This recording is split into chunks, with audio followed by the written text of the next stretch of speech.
Bagaimana kalau perusahaan tidak membayar gaji karyawannya? Hutang.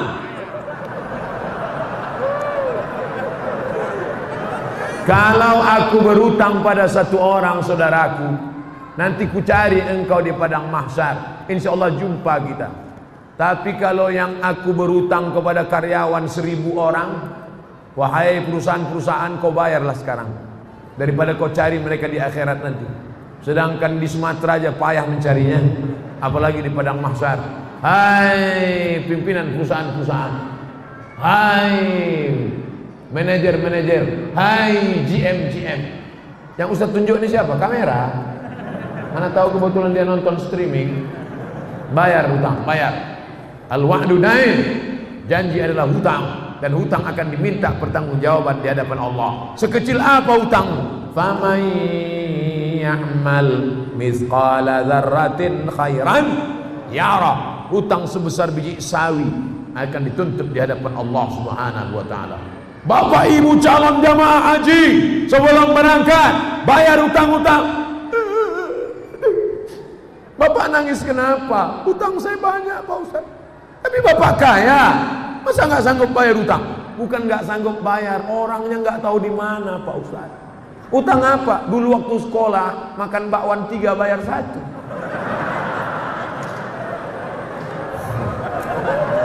Waspadalah. Bayar. Saya mengamalkan surat Al-Kahfi setiap malam Jumat. Bagaimana hukumnya? Man qara'a surat Al-Kahfi yaumal Jum'ah. Siapa yang baca surat Al-Kahfi malam Jumat, pagi Jumat, sore Jumat, siang Jumat, dari mulai habis maghrib, sore Kamis, malam Jumat, sampai habis asar, sampai menjelang maghrib hari Jumat, baca surat Al-Kahfi. Allah lahu min nur. Dia dapat cahaya. Dengan cahaya itu dia bisa membedakan mana hak, mana hoax. Mana hak, mana hoax, mana hoax, mana hak. Kita malam ini bisa membedakan mana orang, mana tiang, mana orang gara-gara apa? Gara-gara cahaya, bukan gara-gara mata. Coba matikan lampu semua, buka mata lebar-lebar. Bisa melihat. Kita bisa melihat bukan karena mata, tapi karena cahaya. Makanya ada orang buta tapi hafal Quran. Kenapa? Matanya tertutup tapi hatinya terang. Nur cahaya. Alhamdulillah Pak Ustaz, saya sudah dapat. Bapak dapat? Iya. Kenapa? Nama bini saya Nur Cahaya. Maka siapa yang mendapatkan nur? Orang yang membaca surat Al-Kahfi hari Jumat, malam Jumat, yang sudah mengamalkan terus, hadisnya sahih. Baik, yang belum mengamalkan segera amalkan. Mudah-mudahan umurnya sampai hari Jumat. Saya mengamalkan bacaan ya Razzaq urzuqnil baqi' ba'dal fana di setiap habis sunat fajar. Bagaimana hukumnya Pak Ustaz? Ya Razzaq, wahai engkau yang memberikan rezeki, urzuqnil baqa' ba'dal fana, berikan aku kekekalan setelah binasa. Setelah tanganku binasa dimakan cacing tanah, setelah mataku binasa dimakan ulat, berikan aku kekal abadi. Setelah, apakah doa ini salah? Tidak salah. Silakan amalkan. Ya Razzaq, wahai engkau yang memberi rezeki, wahai engkau yang memberi rezeki, urzuqnil baqa' ba'dal fana, berikanlah aku kekal setelah binasa. Binasa dunia tapi aku tidak binasa. Selama doa itu tidak salah menurut akidah, maka tidak salah diamalkan. Tapi kalau diajarkan doa, wahai penjaga laut, penjaga sungai, penjaga pohon kayu, datanglah, datang. Itu doa manggil hantu. Nanti pas setelah itu hantunya datang, what can I do for you? Syukron kasiran Ustaz, afwan. Kalau ada orang menyebut syukran, terima kasih, jawabannya afwan. Menurut Ustaz, jamaah tabligh itu baik apa tak baik? Entah. Ada orang kampung saya punya meja biliar bola sodok. musik keras. Pergi saya ke Mesir kuliah, pulang saya kuliah, saya sholat di masjid, saya jadi makmum. Imamnya enak sekali baca ayat Bismillahirrahmanirrahim, Alhamdulillahi Rabbil Alamin. Siapa ini imam? Rupanya yang punya meja biliar dulu. Selesai sholat saya tanya, abang yang punya meja biliar bertatu rambut panjang dulu kan? Iya. Kok bisa abang sekarang? Ada jamaah tabligh datang ke meja biliar. Selama ini ustadz cuma di masjid saja. Ustadz tidak pernah mengajar kami sholat. Jamaah tabligh datang, kami marah-marah. Jamaah tabligh, pergi keluar, nanti ku pukul kepala. Besok dia datang lagi. Sampai akhirnya kami muak, akhirnya kami ikut dia ke masjid.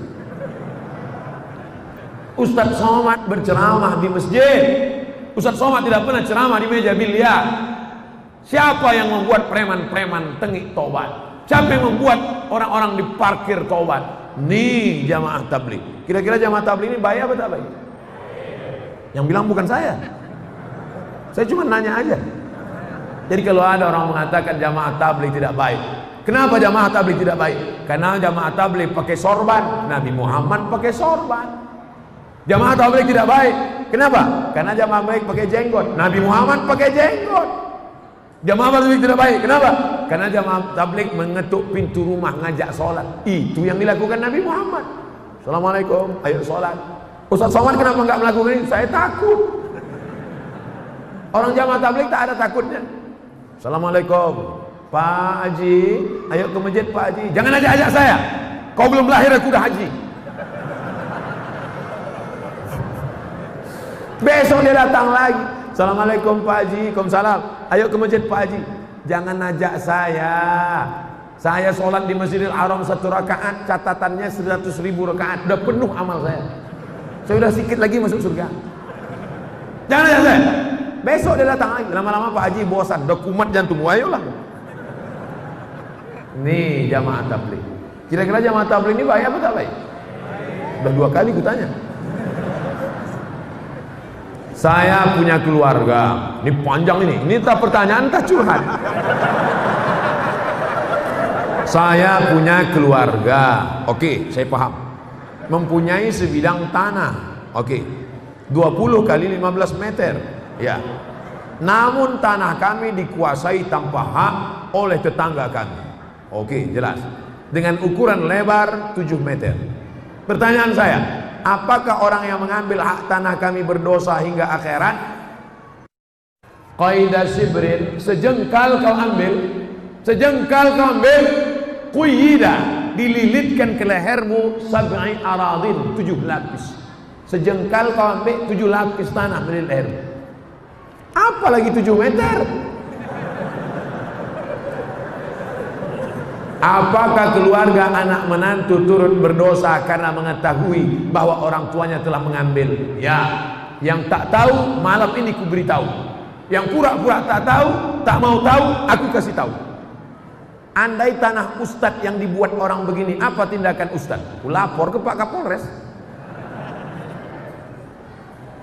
Ada orang ngejek-ngejek saya, ngejek-ngejek saya di internet, foto saya di model-modelnya, disangkanya saya Ustadz Somad itu baik, maafkan. Enggak. Ustadz, ini ada orang ngejek Ustadz, kita BAP ke Polda. Berapa tahun? 4 tahun, tenggelamkan. Jangan macam-macam. Apa gunanya di sebelah kanan Pak Kapolres, di sebelah kiri Pak Dandim, ya kan? Kita jalan sama Pak Wakil Gubernur, ada Pak Bupati, inilah masanya. Mainkan. Ustaz, bagaimana hukumnya baca doa tahlil dengan perantara membakar kemenyan? Di Mesir pagi-pagi itu ada satu petugas yang bakar menyan di seluruh toko-toko. Di toko keliling bakar menyan. Keliling. Saya waktu pertama sampai di Mesir, wah, nampaknya orang Mesir manggil setan juga. Setelah lama-lama di Makkah, saya lihat menyan itu berbungkal-bungkal. Rupanya menyan itu bukan mau manggil setan, tapi untuk pengharum ruangan. Ketika datang Habib Umar bin Hafiz yang dari Yaman, Hadramaut, dibakar juga di Istiqlal, dibakar. Cuman bukan menyan, tapi serbuk kain, namanya un. Bahasa kitanya gaharu. Kenapa orang di kampung kita pakai menyan? Kenapa tidak pakai gaharu? Saya tahu setelah saya ceramah di Kalimantan Utara.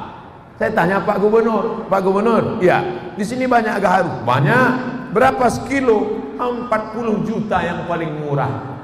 Pantesan pakai menyan. Gaharu mahal. Kalau sampailah 40 juta itu kita letakkan di ruang tamu, lalu ada kawan yang hidupkan, itu kita nangis.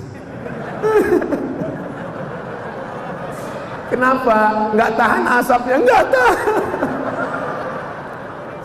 40 juta bro. Jadi kalau di majelis Habib, majelis maulid, sebelum doa baca itu untuk mengharum ruangan. Karena dengan harumnya ruangan, malaikat-malaikat suka. Tapi kalau di ruangan itu bau busuk, man akala basolan, siapa yang makan bawang merah, makan bawang putih, malaikat tidak mau masuk. Kenapa? Malaikat tak tahan mencium. Malaikat, apalagi jengkol sama petai. Tapi kalau gosok gigi dulu boleh. Jadi kalau ada orang membakar menyan, membakar gaharu, tujuannya untuk mengharumkan ruangan, tidak apa-apa.